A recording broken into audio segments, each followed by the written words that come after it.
आमे अधिक पढ़िले कम लिखा कम जदि पढ़ा ताले मोटे लिखि पारिबा नहीं तो आमको पढ़ा आमको लाइब्रेरी आवश्यकता अच्छी से सरकार प्रति विद्यालय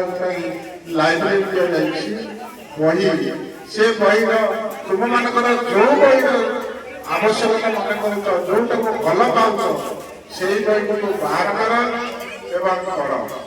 आ द्वारा निजर सृजनात्मक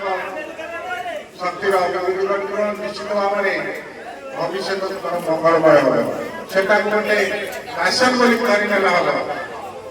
आमे पाठ बही पढ़ा समर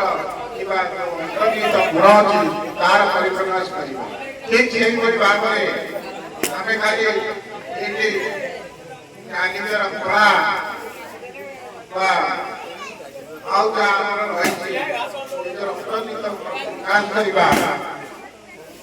जदिव सुरवीर या मुख्य लक्ष्य आम भर पिला जो अंतर्निहित गुणावलीकर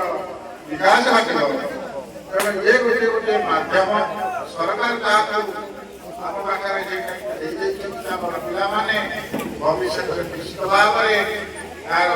सदुपयोग करेंगे एवं लाभ पाइबे।